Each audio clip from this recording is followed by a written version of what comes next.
हाँ, तो देखिए हमने पिछली कक्षा में अन्य पुरुषवाचक सर्वनाम पढ़ा था। पुरुषवाचक सर्वनाम के जो तीनों भेद थे वो हमने पिछली कक्षा में कंप्लीट कर लिए थे। अब हमारा जो अगला सर्वनाम है वो है निश्चयवाचक सर्वनाम। तो देखिए निश्चयवाचक सर्वनाम की क्या परिभाषा है। वह सर्वनाम जो किसी निश्चित, क्या परिभाषा है देखिए, वह सर्वनाम जो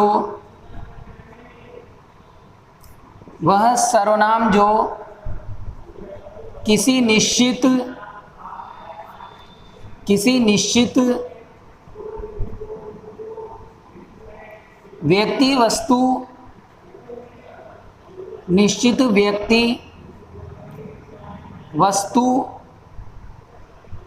निश्चित व्यक्ति वस्तु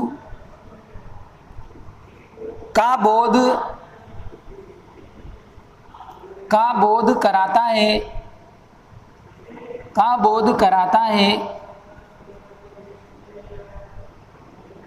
उसे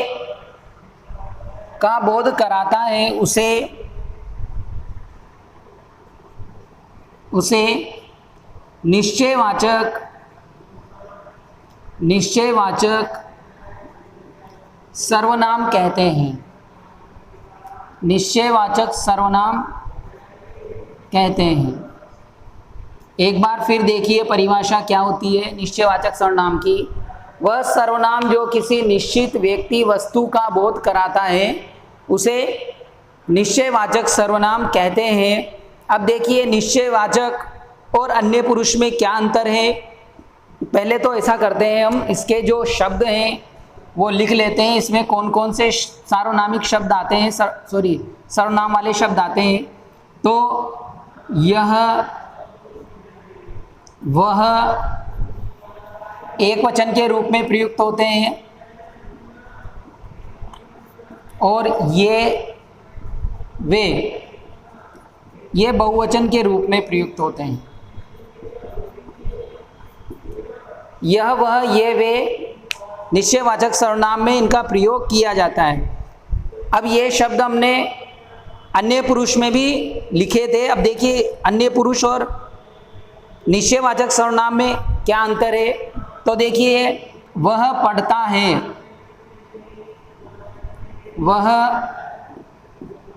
है, तो यहाँ वह जो शब्द है ये आपके अन्य पुरुष हो जाएगा, अन्य पुरुषवाचक है, ठीक है ना। और इसी प्रकार जो अगर अगला उदाहरण हम देखें,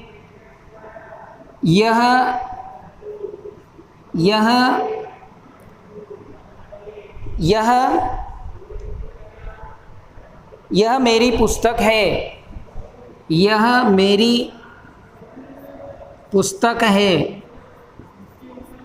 यह मेरी पुस्तक है। अब इसमें यहाँ जो यह शब्द है ये अन्य पुरुष न होकर के क्या हो रहा है, पुस्तक की ओर संकेत किया जा रहा है। क्या किया जा रहा है, सीधे सीधे पुस्तक की ओर संकेत किया जा रहा है। इसलिए यह जो शब्द है वो निश्चयवाचक सर्वनाम हो जाएगा आपके। निश्चयवाचक सर्वनाम ये आपके होगा।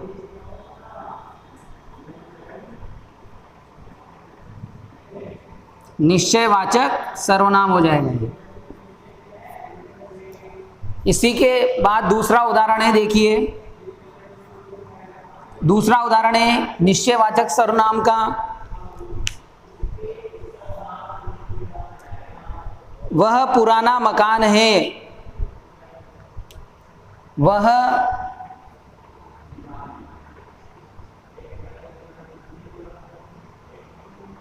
पुराना मकान है, वह पुराना मकान है। इसमें देखिए मकान की ओर संकेत किया जा रहा है, इसलिए ये क्या हो जाएगा आपके निश्चयवाचक सर्वनाम। निश्चयवाचक सर्वनाम ये आपके हो जाएगा। इसी प्रकार अगर यहाँ होता शब्द, इस प्रकार का वाक्य होता, देखिए वह पढ़ते हैं, वे पढ़ते हैं, वे पढ़ते हैं, वे पढ़ते हैं, तो यहाँ पर वे जो शब्द हैं ये आपके अन्य पुरुष होगा, अन्य पुरुष। यानी यहाँ पर क्या किया जा रहा है, किसी तीसरे व्यक्ति की ओर इशारा किया जा रहा है, इसलिए यहाँ अन्य पुरुष होगा। और यहाँ किसी वस्तु विशेष की ओर संकेत किया जा रहा है, तो ये निश्चयवाचक सर्वनाम होगा।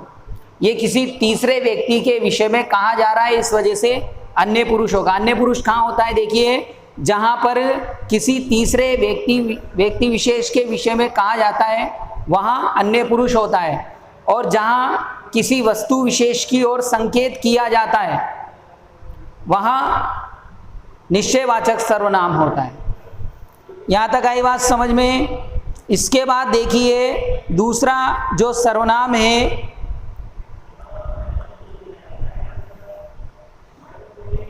वो है आपके अनिश्चयवाचक सर्वनाम। अनिश्चयवाचक सर्वनाम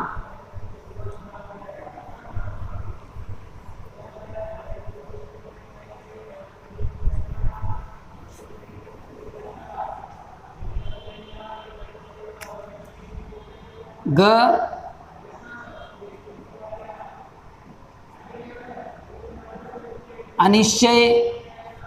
अनिश्चयवाचक सर्वनाम। अनिश्चयवाचक सर्वनाम है अगला। अनिश्चयवाचक सर्वनाम किसे कहा जाता है, देखिए वह सर्वनाम शब्द जो किसी वह सर्वनाम शब्द जो किसी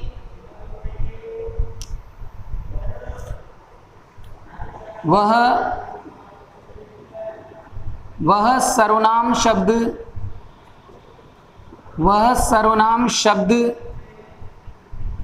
जो किसी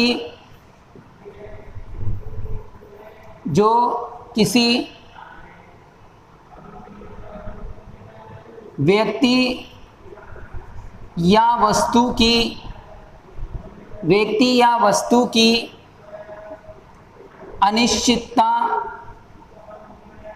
अनिश्चितता प्रकट करता है, अनिश्चितता प्रकट करता है,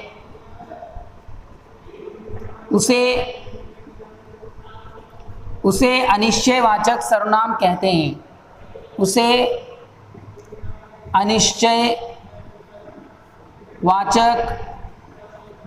उसे अनिश्चयवाचक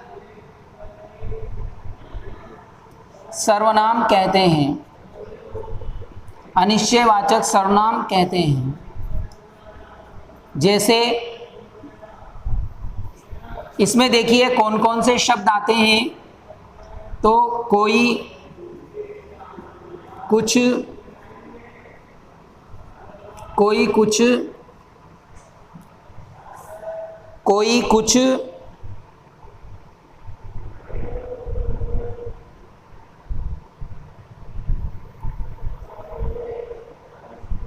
आदि, कोई कुछ आदि। उदाहरण देखिए, इसका उदाहरण है दरवाजे पर कोई खड़ा है। दरवाजे पर कोई खड़ा है, तो यहाँ कोई जो शब्द है वो क्या हो जाएगा, आपके अनिश्चयवाचक सर्वनाम।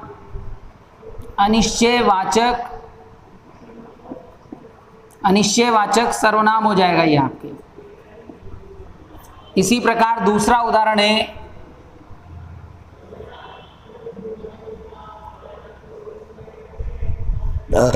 उदाहरण है इसका,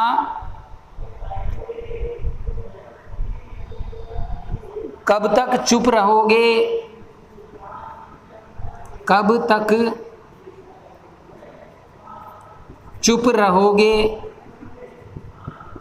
रहोगे।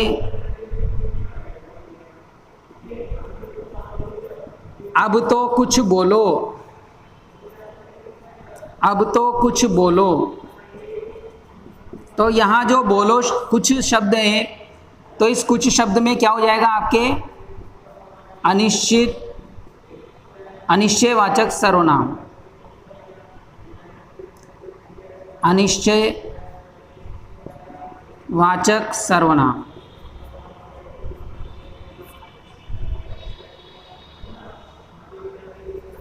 नंबर 3 उदाहरण है इसका, देखिए तीसरा उदाहरण है, कोई चीज लेने आया है। कोई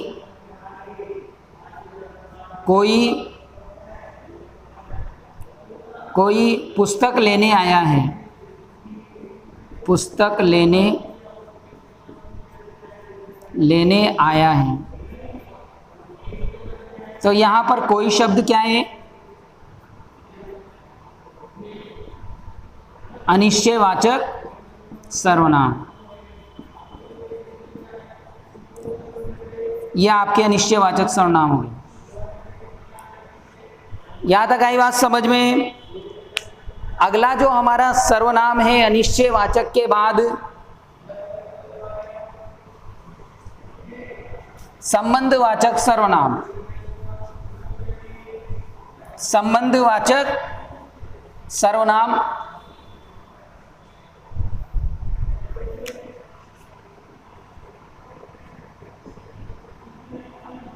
संबंधवाचक सर्वनाम। तो संबंधवाचक सर्वनाम की क्या परिभाषा है, देखिए। वह सर्वनाम शब्द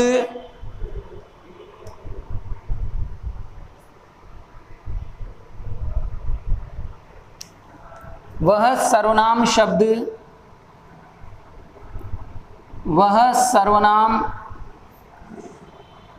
शब्द जो एक व्यक्ति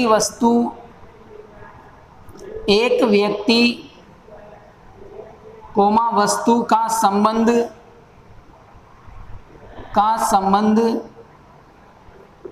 दूसरे व्यक्ति वस्तु से दूसरे व्यक्ति वस्तु से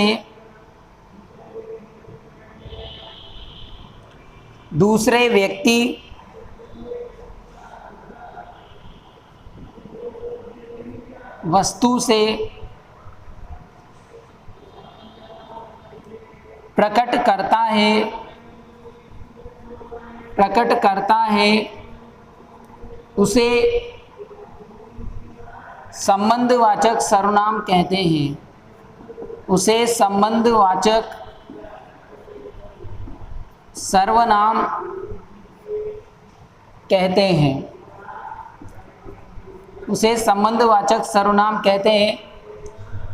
वह सर्वनाम शब्द जो एक व्यक्ति वस्तु का संबंध दूसरे व्यक्ति वस्तु से प्रकट करता है उसे संबंधवाचक सर्वनाम कहते हैं। जैसे इसके शब्द हैं, देखिए क्या क्या हैं। जो सो, जिसकी उसकी,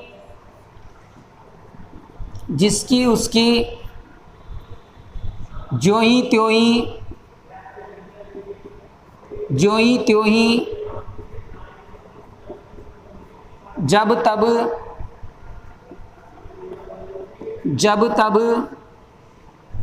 आदि।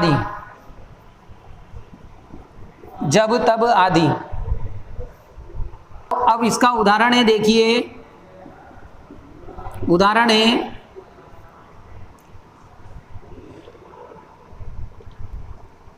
ज्यों ही मैं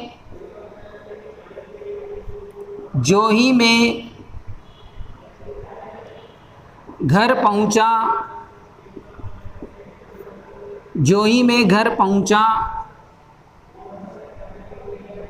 त्यों ही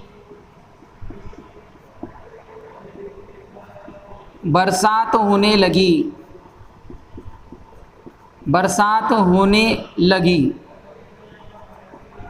जो ही मैं घर पहुंचा त्यों ही बरसात होने लगी। तो यहाँ ज्यों ही और त्यों ही शब्द जो हैं वो हमारे संबंधवाचक सर्वनाम शब्द होंगे। इसके बाद देखिए, जिसकी लाठी उसकी भैंस, दूसरा उदाहरण है, जिसकी लाठी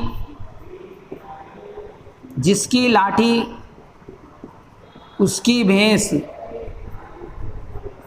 तो यहाँ पर भी देखिए, जिसकी और उसकी जो शब्द हैं ये संबंधवाचक सर्वनाम शब्द हैं।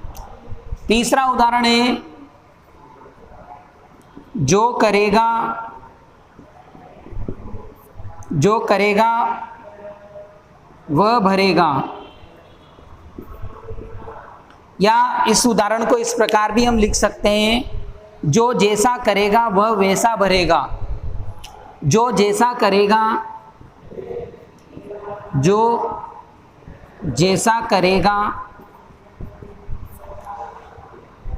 वह वैसा भरेगा।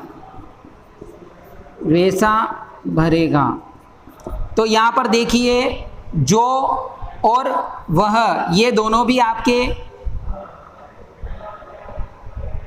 संबंधवाचक सर्वनाम होंगे, और जैसा वैसा ये दोनों भी आपके संबंधवाचक सर्वनाम ही होंगे। आई बात समझ में। इसके बाद चौथा उदाहरण, एक और इसका उदाहरण हम देख लेते हैं। देखो, जैसा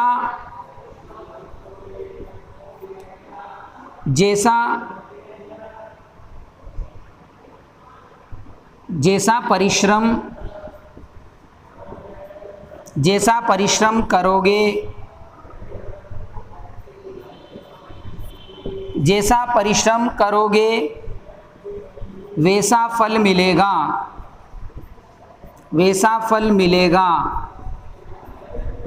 तो यहाँ पर भी क्या होगा, जैसा और वैसा ये दोनों क्या हैं, आपके संबंधवाचक सर्वनाम हो जाएंगे।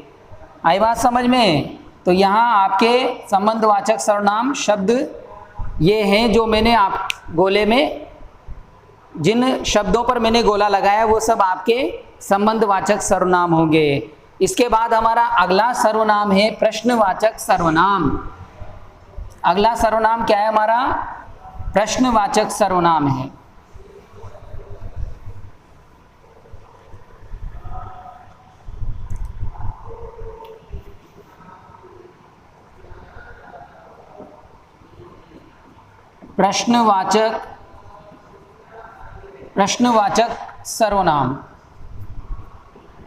प्रश्नवाचक सर्वनाम क्या परिभाषा है, देखिए, जिस सर्वनाम शब्द से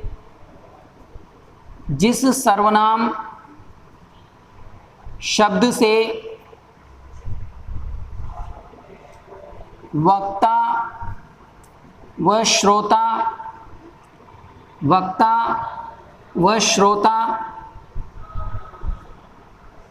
के मध्य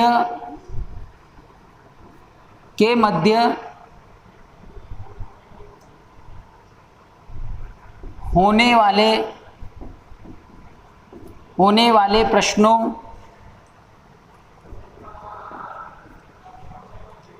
जिस सर्वनाम शब्द से वक्ता व श्रोता के मध्य होने वाले प्रश्नों का बोध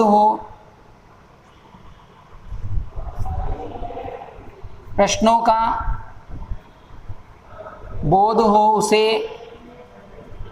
उसे प्रश्नवाचक सर्वनाम कहते हैं। उसे प्रश्नवाचक सर्वनाम कहते हैं। प्रश्नवाचक सर्वनाम कहते हैं। इसमें देखिए कौन कौन से सर्वनाम शब्द आते हैं। तो इसमें आएगा आपके क्या, कौन, कब, कैसे, क्यों आदि। उदाहरण है, तुम्हारा क्या नाम है, तुम्हारा क्या नाम है। तो यहाँ क्या शब्द जो है वो प्रश्नवाचक सर्वनाम होगा और साथ में वाक्य के अंत में प्रश्नवाचक चिन्ह का भी प्रयोग किया जाता है। नंबर 2, तुम कब आओगे? तुम कब आओगे? नंबर 3,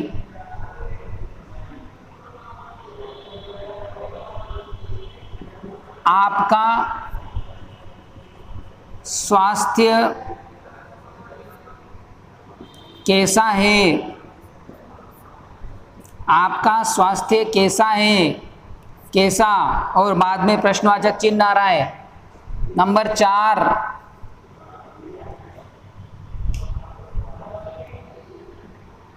तुम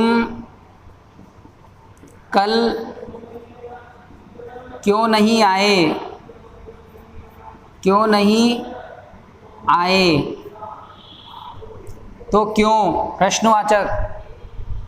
तो ये हमारे प्रश्नवाचक सर्वनाम समाप्त हो गया है। और इसके बाद हमारा जो अगला सर्वनाम है वो है आपके कौन सा? निजवाचक सर्वनाम। अगला हमारा जो सर्वनाम है वो है आपके निजवाचक सर्वनाम।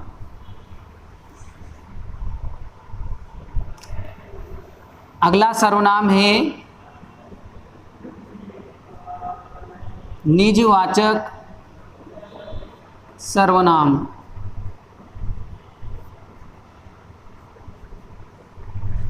देखिए इसकी क्या परिभाषा है निजवाचक सर्वनाम की।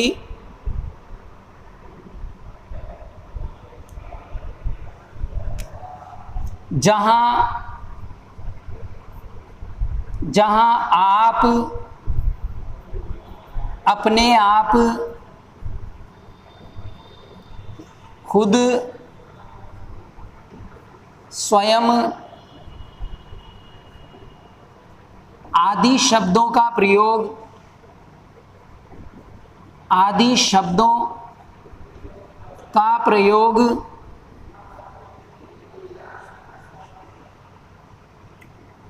वक्ता द्वारा स्वयं के लिए किया जाता है। वक्ता द्वारा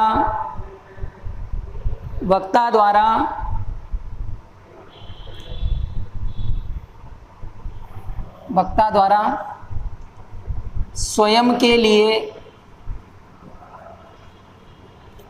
के लिए किया जाता है।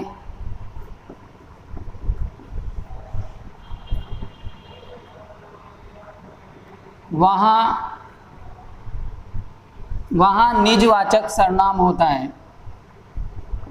वहाँ निजवाचक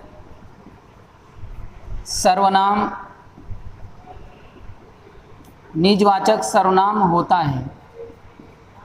देखिए क्या परिभाषा है। जहाँ आप अपने आप खुद स्वयं आदि शब्दों का प्रयोग वक्ता द्वारा स्वयं के लिए किया जाता है वहाँ निजवाचक सर्वनाम होता है। जैसे उदाहरण है इसका, शब्द देखिए, शब्द कौन कौन से आएंगे। स्वयं, अपने आप,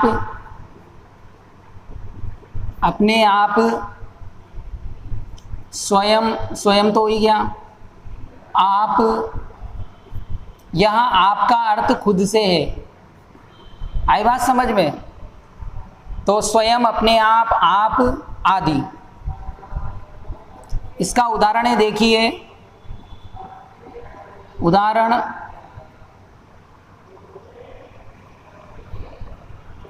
है, मैं अपना भोजन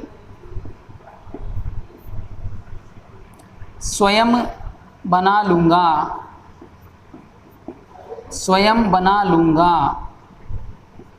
मैं अपना भोजन स्वयं बना लूँगा। तो स्वयं शब्द जो है वो निजवाचक है। निजवाचक।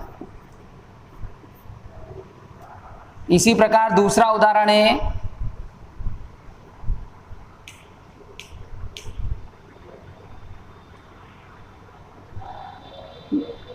मैं आप घर चला जाऊंगा, चला जाऊंगा। मैं आप घर चला जाऊंगा,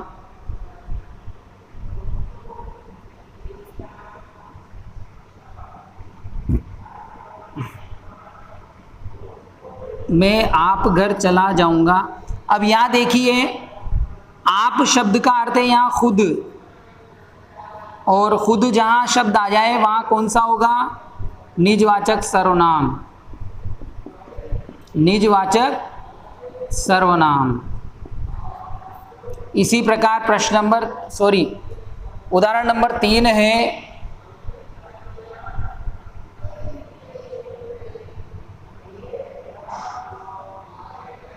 मैं स्वयं पौधों को पानी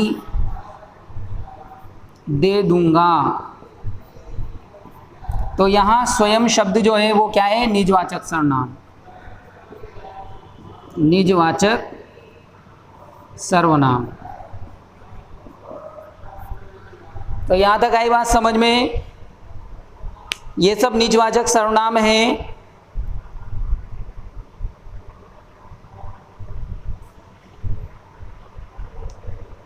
एक उदाहरण और देख लेते हैं, नंबर 4। उदाहरण नंबर 4 है, मैं अपने आप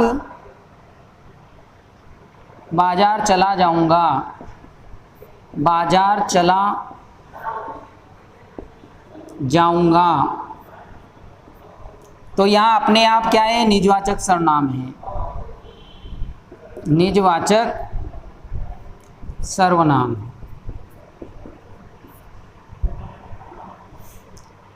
तो इसी के साथ हमारे जो सर्वनाम शब्द हैं वो कंप्लीट हो चुके हैं, और आप इन सर्वनाम शब्दों का अभ्यास घर पर करके देखें। अब मिलेंगे हम अगली कक्षा में। धन्यवाद।